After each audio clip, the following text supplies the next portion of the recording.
আমার প্রিয় ছাত্রছাত্রীরা, তোমাদের 22 তারিখে যে থার্ড সেমিস্টারে কস্ট্যাক্স পরীক্ষা আছে, সেই পরীক্ষার আমি কয়েকটা সাজেস্টিভ চ্যাপ্টার সম্পর্কে আলোচনা করব। আজকে কস্ট্যাক্সের মধ্যে তোমাদের দুটো চ্যাপ্টার আছে, ক্যাপিটাল গেইন আছে এবং ইনকাম ফ্রম আদার সোর্স আছে। এখানে তোমরা জানো, ভারতীয় আয়কর আইনের উৎসগুলিকে যে 5টা ভাগে ভাগ করা হয়, তার মধ্যে income from salary, income from house property, income from profit and gains of business আর profession, income from capital gain, income from other source. লাস্টের যে দুটো নাম বললাম, ইনকাম ফ্রম ক্যাপিটাল গেইন এবং ইনকাম ফ্রম আদার সোর্স, সেই সম্পর্কে আলোচনা করা হবে আজকে। তোমাদের এখানে income from other capital gain সম্পর্কে আমরা আলোচনা করব আজকে, ক্যাপিটাল গেইন। এবং এখানে লাস্ট মুহূর্তে যে পয়েন্টগুলোকে নিয়ে তো তোমরা একটু দেখে যাবে, এমসিকিউ পেপার, যেখানে ট্যাক্সে 20 নম্বর আসবে। 20 নম্বরের মধ্যে তোমার একটা গুরুত্বপূর্ণ পার্ট হচ্ছে, দুটো চ্যাপ্টার রয়েছে, দুটো চ্যাপ্টারকে ভালো করে কোন কোন পয়েন্টগুলো লাস্ট মুহূর্তে তোমরা দেখে যাবে সাজেস্টিভ হিসেবে, সেগুলোকে একটুখানি আলোচনা করে দিচ্ছি। তোমরা সবই পড়েছো, কিন্তু তাও শেষ মুহূর্তে যেগুলো দেখে যাবে সেগুলো হচ্ছে দেখে নাও একটুখানি। ক্যাপিটাল গেইনের ক্ষেত্রে প্রথমে আমরা কি জানি, ক্যাপিটাল গেইনের আন্ডার সেকশন হচ্ছে, আমরা দেখো এখানে লেখা আছে, ক্যাপিটাল গেইনের আন্ডার সেকশন হচ্ছে তোমার সেকশন 45 to 55A। ক্যাপিটাল সেকশনের আন্ডার সেকশন হচ্ছে 45 to 55A। 45 to 55A basis of charge, কোন কোন বেসিস উপর নির্ভর করছে। প্রথমে আমরা মূলধনী সম্পত্তি সম্পর্কে জেনে নিই। আয়কর আইনের 45 এর 1 নং ধারায় অনুসারে মূলধন জাতীয় সম্পত্তি হস্তান্তরের ফলে উদ্ভূত লাভকে আমরা মূলধনী সম্পত্তি বলতে পারি। মূলধনী সম্পত্তি কাকে বলবো তাহলে? আয়কর আইনের 45 এর 1 ধারা অনুসারে মূলধন জাতীয় সম্পত্তি হস্তান্তরের ফলে যে উদ্ভূত লাভ হয় তাকে আমরা মূলধনী সম্পত্তি বলতে পারি। এবার বেসিস অফ চার্জেস, কি কি বেসিসে চার্জ করা হয় মূলধনী সম্পত্তি? মূলধনী সম্পত্তি বেসিস গুলো হচ্ছে, আমি একটু বলে নিই। যেগুলো মূলধনী সম্পত্তি বেসিস, শর্ত নাম্বার 1, কতগুলো শর্ত আছে, সেই শর্তগুলোর মধ্যে প্রথমটা হচ্ছে সম্পত্তিটি একটি মূলধনী সম্পত্তি মানে ক্যাপিটাল অ্যাসেট হতে হবে অবশ্যই। পূর্ববর্তী বছরে নির্ধারিত দ্বারা উক্ত সম্পত্তি হস্তান্তরিত মানে ট্রান্সফার হতে হবে, একটা হচ্ছে ক্যাপিটাল অ্যাসেট হতে হবে। এবং পূর্ববর্তী বছর মানে আমরা যদি 24-25 যদি অ্যাসেসমেন্ট ইয়ার হয়, তাহলে তার প্রিভিয়াস ইয়ার হচ্ছে 23-24। 23-24-এ অবশ্যই সম্পত্তিটি হস্তান্তর মানে ট্রান্সফার হতে হবে। হস্তান্তরটি পূর্ববর্তী বছরই হতে হবে মানে প্রিভিয়াস ইয়ারেই হতে হবে। আর উক্ত সম্পত্তিটি হস্তান্তরের ফলে কোনো লাভ বা যদি মুনাফা উদ্ভূত হয়েছে, সেক্ষেত্রে সম্পত্তির হস্তান্তরের ফলে কোনো লোকসানকেও মূলধনী লাভ হিসেবে দেখানো হয়। যদি লাভ হয় তাহলেও দেখানো হবে, যদি লোকসান হয় তাও দেখানো হবে। এটা সিআইটি ভার্সেস স্টার্লিং ইনভেস্টমেন্ট 123-এর 1 TR 441 অনুযায়ী। আর শর্ত নাম্বার হচ্ছে 5, কতগুলো ধারা আছে মূলধনী লাভে? 54, 54B, 54D মানে 54 দিয়ে মানে 54GB, 54GA এগুলো আছে, সেগুলো করমুক্ত এই ধারায়, সেগুলো বাদ দিতে হয়। মানে ভিত্তি হচ্ছে 4টি। কি কি বললাম? ক্যাপিটাল অ্যাসেট হতে হবে অবশ্যই, মূলধনটি ট্রান্সফারেবল হতে হবে এবং এর ফলে পূর্ববর্তী বছরেই হতে হবে ট্রান্সফারটা। আর পূর্ববর্তী বছর ট্রান্সফার হওয়ার পর এখানে যে লাভ বা ক্ষতি, দুটোকেই আমরা মূলধনী সম্পত্তির আন্ডারে নিয়ে আসব।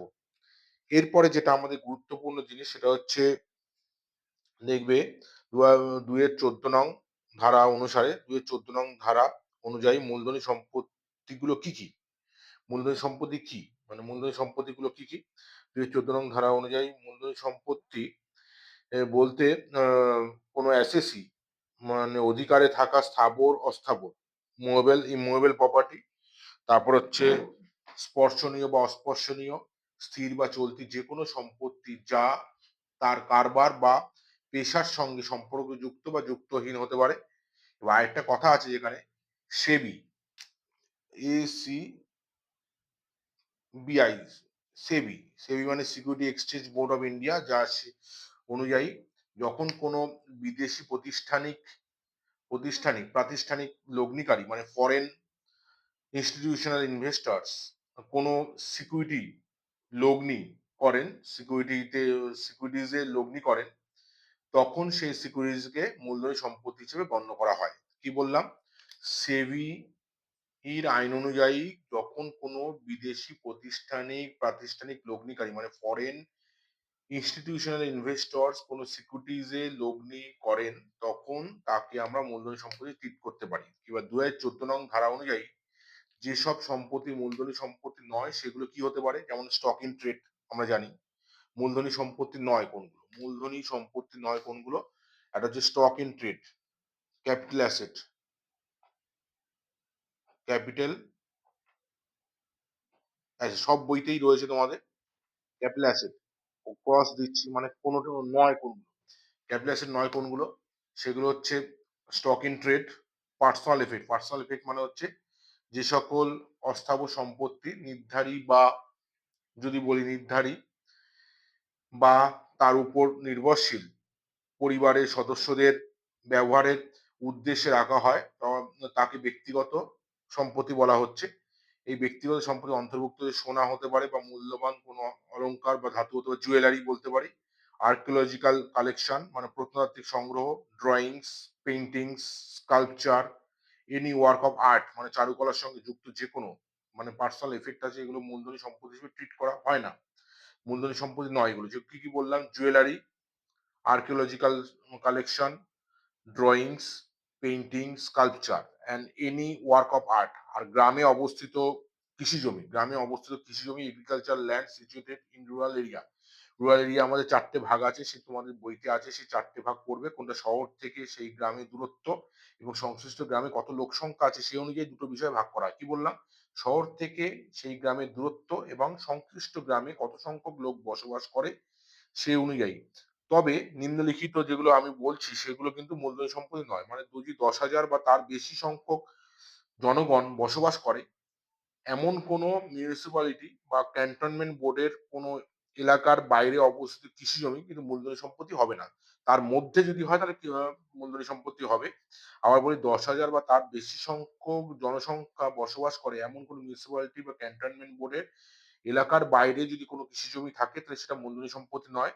আবার ১০,০০০ এর বেশি কিন্তু ১,০০,০০০ এর কম জনসংখ্যা বিশিষ্ট মিউনিসিপ্যালিটি বা ক্যান্টনমেন্ট বোর্ডের ২ কিলোমিটার সীমার বাইরে যদি কোনো কৃষি জমি হয় তাহলে সেটাও মূলধনী সম্পত্তি নয়। এর মধ্যে যদি হয় তাহলে সেটা হচ্ছে আমাদের মূলধনী সম্পত্তি হিসেবে ট্রিট হবে।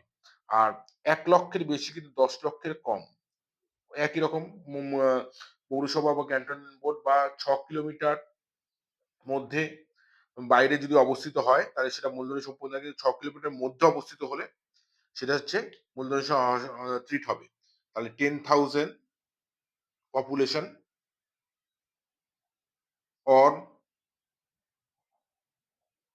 মোর আর সংখ্যাটা হচ্ছে বাইরে অবস্থিত এলাকার বাইরে অবস্থিত হলে তারপরে বলছি 10,000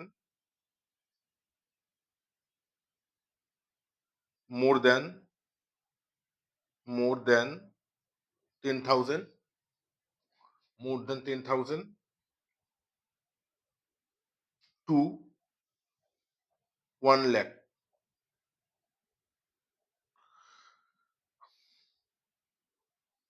লেস দ্যান 1 লাখ এর মধ্যে অবস্থিত হলে এবং সংখ্যাটা হচ্ছে 2 কিলোমিটার মানে বাইরে অবস্থিত হলে বাইরে কৃষি জমি থাকলে সেটা মূলধনী সম্পত্তি হিসেবে ট্রিট হবে। বাইরে যদি কৃষি জমি থাকে তো মূলধনী সম্পত্তি হিসেবে ট্রিট হবে। আর হতে পারে ১,০০,০০০ এর বেশি কিন্তু ১০,০০,০০০ এর কম। আরেকটা হচ্ছে ৬ কিলোমিটার 6 কিমি। আরেকটা হচ্ছে ৮ কিমি। এর বাইরে যদি অবস্থিত হয় তাহলে আমাদের মূলধনী সম্পত্তি ট্রিট হবে না। এর মধ্যে যদি অবস্থিত হয় তাহলে মূলধনী সম্পত্তি ট্রিট হবে। এটা গুরুত্বপূর্ণ জিনিস ভালো করে এই জায়গাটা তোমাদের দেখতে হবে। দেখতে হবে মানে গ্রামে অবস্থিত কৃষি জমি কোনগুলো। আরেকটা হচ্ছে নেক্সট হচ্ছে কেন্দ্রীয় সরকার কর্তৃক বিলিকৃত বন্ড যে বন্ডগুলোর নাম বলবো গোল্ড বন্ড অথবা 1977 7% গোল্ড বন্ড 1980 তারপর হচ্ছে national defence gold bond 1980 special BRR bond 1999 gold deposit scheme 1990 deposit certificate issued under the gold monetization schemes 2015। এই যে এই নামগুলো বললাম, bond distributed by the central government, এগুলো কিন্তু আমাদের মূলধনী সম্পত্তির অন্তর্ভুক্ত নয়। কারণ মূলধনী সম্পত্তি অন্তর্ভুক্ত নয়, আমি 4-5টা জিনিসের নাম বলেছি, সেগুলো কিন্তু কখনোই মূলধনী সম্পত্তি অন্তর্ভুক্ত নয়। এবার মূলধনী সম্পত্তি কোনগুলো বইতে দেখে নাও। আমাদের যে বইটা দেখাচ্ছি, এখানে মূলধনী সম্পত্তি কোনগুলো আছে দেখবে, একটা land, building, leasehold mines, plant and machinery, motor car of business use, intangible assets, depreciable assets, shares and securities, jewelry, route permit, কোনো কারবারি প্রতিষ্ঠান, self generated or purchase of goodwill of a business, drawings, paintings, sculpture, archaeological collection, right to subscribe for shares, any work of art, urban agricultural land in India, তারপর কারবারের উদ্দেশ্যে ব্যবহৃত TV, fridge, এগুলো হচ্ছে আমাদের মূলধনী সম্পত্তির উদাহরণ। মূলধনী সম্পত্তির উদাহরণ। এবার জুয়েলারির মধ্যে অনেক কিছু আছে, সেই জুয়েলারি গুলো আমাদের জানতে হবে।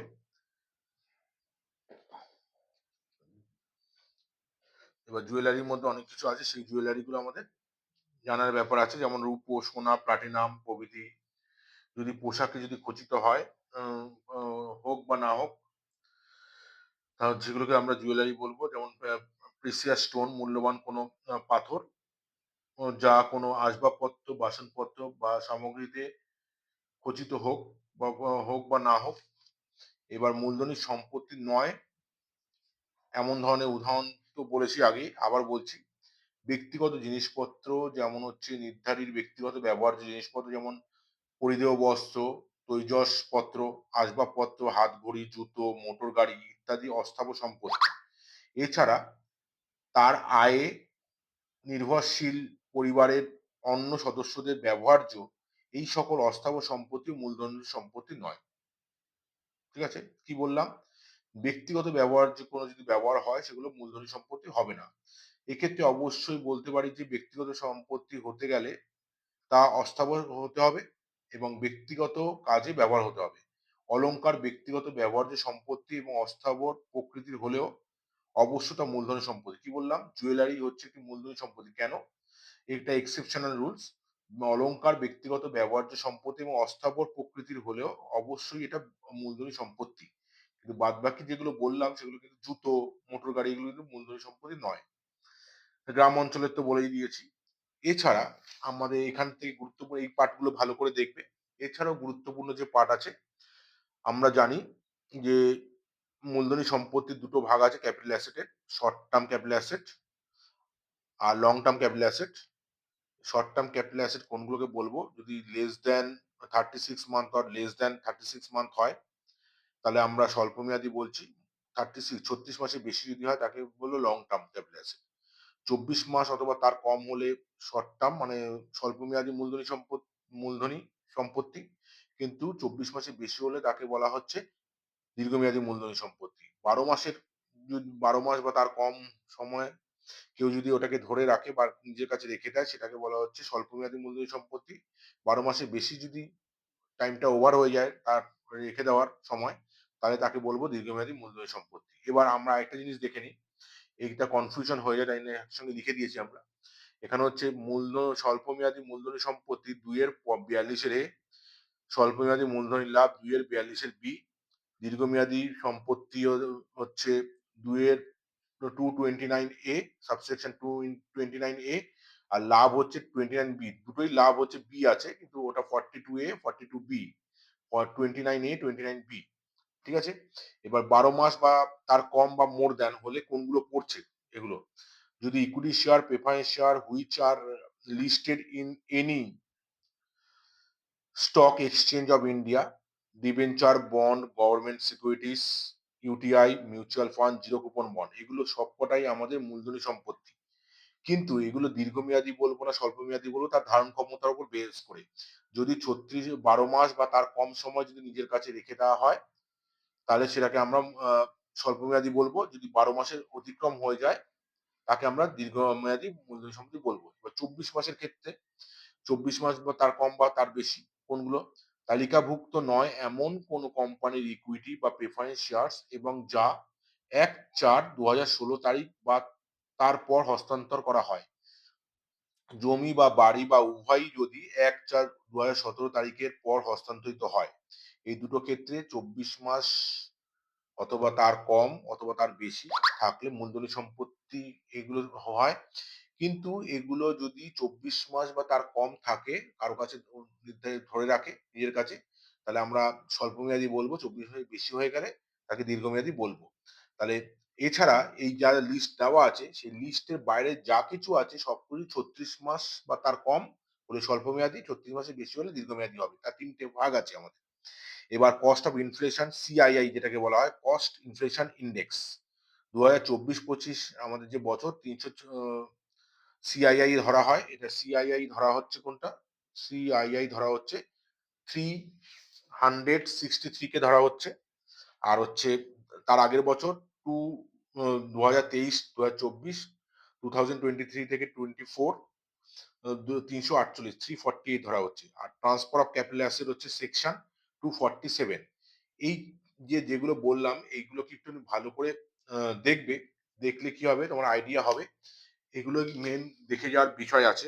যেগুলো দেখে গেলে তোমরা হয়তো পারবে। আরেকটা জিনিস দেখে নাও, যদি আমাদের এরকম লিস্টটা যদি আমি মনে করে রাখতে পারি, বলেছে শহরে অবস্থিত কৃষি জমি, মূলধনী সম্পত্তি ১০ লাখ জনসংখ্যা বিশিষ্ট পৌর এলাকা বা ১০ কিলোমিটার দূরে অবস্থিত হলে, মানে বাইরে অবস্থিত হলে মূলধনী সম্পত্তি নয়, আমি ভেতরে বলেছি মূলধনী সম্পত্তি হবে। ব্যবসার জন্য ব্যবহৃত যন্ত্রপাতি, ব্যবসার জন্য ব্যবহৃত মূলধনী সম্পত্তি হবে। ব্যবসার জন্য ব্যবহৃত আসবাবপত্র মূলধনী সম্পত্তি হবে। ব্যবসায় ব্যবহৃত কাঁচামাল মানে স্টক মূলধনী সম্পত্তি নয়। মোটর গাড়ি মূলধনী সম্পত্তি হবে, অস্থাবর সম্পত্তি। তারপর ব্যক্তিগত ব্যবহার্য যদি হয় মূলধনী সম্পত্তি হবে না। কারণ সম্পত্তির অস্থাবর এবং ব্যক্তিগত কাজে ব্যবহার হচ্ছে। ব্যক্তিগত ব্যবহার্য স্বর্ণালংকার মূলধনী সম্পত্তি হবে। কিন্তু ওটার ক্ষেত্রে হলো না। কিন্তু এটা ব্যক্তিগত কাজে স্বর্ণালংকার ব্যবহার করছে, জুয়েলারি যদি ব্যবহার করে তাহলে মূলধনী সম্পত্তি হবে। এইটা ভালো করে মাথায় ঢুকিয়ে রাখবে, কেন এটা ইম্পর্টেন্ট। ব্যতিক্রম আছে। ব্যক্তিগত ব্যবহার্য টিভি মূলধনী সম্পত্তি নয়। তারপর যে কোম্পানির শেয়ার মূলধনী সম্পত্তি, নিজ বসবাসের বাড়ি ব্যক্তিগত কাজে ব্যবহার হলেও স্থাবর সম্পত্তি মূলধনী সম্পত্তি হিসেবে ট্রিট হবে। এটাও ইম্পর্টেন্ট, এটাও দেখবে। ব্যক্তিগত ব্যবহারের বাড়ি হলেও স্থাবর সম্পত্তি, অস্থাবর না, তাই এটি মূলধনী সম্পত্তি। ব্যক্তিগত প্রয়োজনে ব্যবহৃত বাসনপত্র মূলধনী সম্পত্তি নয়। ব্যবসা প্রতিষ্ঠানের সুনাম মূলধনী সম্পত্তি। পেন্টিংস মূলধনী সম্পত্তি। শহরে ভাড়া দেওয়া বাড়ি মূলধনী সম্পত্তি। তাহলে এই হচ্ছে মূলধনী সম্পত্তির একটা চার্ট। ভালো করে দেখে নাও এই মূলধনী সম্পত্তির চার্টটা, সেটা ভালো করে দেখবে। এবার এছাড়াও আমি দুটো এমসিকিউ দেখাচ্ছি। সেই এমসিকিউতে আমাদের কি হবে সেই অ্যান্সারটা সেটা দেখে নাও। একটা দেখো এইমাত্র আমরা করালাম এমসিকিউতে। দেখবে হচ্ছে মূলধনী সম্পত্তি, সম্পত্তি হস্তান্তর, দীর্ঘমেয়াদী মূলধনী সম্পত্তি, স্বল্পমেয়াদী মূলধনী সম্পত্তি। মূলধনী সম্পত্তি কি হবে? মূলধনী সম্পত্তি হতে গেলে মূলধনী সম্পত্তি হতে গেলে ২-১৪ নং ধারা ম্যাচিং দিয়েছে একটা। সম্পত্তি হস্তান্তর 247 এইমাত্র বলেছি এখানে 247। তাহলে বি এর সঙ্গে হচ্ছে ৩ হচ্ছে। তারপর হচ্ছে দীর্ঘমেয়াদী মূলধনী সম্পত্তি হতে গেলে এখানে বলে দিই দীর্ঘমেয়াদী মূলধনী সম্পত্তি হতে গেলে 242 এ, 242 এ মানে ৩ এর সি এর সঙ্গে ১ হচ্ছে। সি এর সঙ্গে ১ হচ্ছে। 242 এ সি এর সঙ্গে ১ বলছি। সি এর সঙ্গে ২ হচ্ছে। দীর্ঘমেয়াদী মূলধনী সম্পত্তি হতে গেলে 229 এ, আর স্বল্পমেয়াদী হতে গেলে ডি এর সঙ্গে ১ হচ্ছে। কি হচ্ছে 242 এ। এটা হচ্ছে ম্যাচিং। এরকম ধরনের ম্যাচিং তোমাদের দিতে পারে, তাই একটা একটা এক্সাম্পল দিলাম। আর যেটা নিয়ে তোমাদের সমস্যাই হচ্ছে, বিভিন্ন সময় দেখেছো অ্যাকাউন্টেন্সি, বিজনেস স্টাডি, সিএলপিএ মানে ল এর পরীক্ষায় এসেছে অ্যাসাসিন রিজনিং। ভারতে অবস্থিত গ্রামীণ কৃষি জমি মূলধনী সম্পত্তি নয়। এটা একদম সত্য কথা। মূলধনী সম্পত্তি নয় অবশ্যই। এবং ১০,০০০ জনসংখ্যা বিশিষ্ট পৌর এলাকার বাইরে যদি অবস্থিত হয় সেটা মূলধনী সম্পত্তি হবে না। কৃষি অঞ্চল রূপে বিবেচিত হয়। অবশ্যই কৃষি অঞ্চল রূপে বিবেচিত হয়। তারপরে সি হচ্ছে উত্তর। বিবৃতি এ সঠিক এবং যুক্তি আর বিবৃতিকে সঠিক ব্যাখ্যা বিশ্লেষণ করা হয়েছে। এটা হচ্ছে ভালো করে দেখবে। এবার এর মধ্যে কোনটি মূলধনী সম্পত্তি যদি এখানে বলেছে দেখবে নিচের কোনটি মূলধনী সম্পত্তি তা ব্যাখ্যা করো। রাস্তার পারমিট, ইজারা সত্ত্ব, কোম্পানির শেয়ার সবগুলি হবে এখানে। স্বল্পমেয়াদী মূলধনী সম্পত্তির সংজ্ঞা কত নং ধারায় দেওয়া আছে? স্বল্পমেয়াদী মূলধনী 242 এ। এই দেখো 242 এ স্বল্পমেয়াদী মূলধনী সম্পত্তি এরকম ধরনের তোমাদের এমসিকিউ পেপার ভালো করে করবে। এখানে যা, যা বললাম পয়েন্টগুলো আলোচনা করলাম সেগুলো ভালো করে দেখবে। সবার বইতেই বিভিন্ন বইতে আছে। আম সেগুলোকে ভালো করে দেখলে তোমরা অবশ্যই পারবে। এখানে মূলধনী সম্পত্তি পরবর্তী সময়ে আম য আরো ভালো পরিমাণে যদি তোমরা শিখতে চাও, আমরা আরো পরীক্ষার আগে আরো একটা চ্যাপ্টার আছে। সেই চ্যাপ্টারটা ট্যাক্সের চেষ্টা করব আলোচনা করে দিতে। আদার্স সোর্স যেমন আছে, ভালো করে পড়বে। সবাইকে শুভেচ্ছা। তোমরা যাতে যেই পয়েন্টগুলো বললাম সেগুলো ভালো করে দেখে জিস্ট করে নিয়ে ভালো করে পড়তে থাকো। সবাই আশা করি সবাই ভালো থাকবে, ভালো করে পারবে। Thank you all.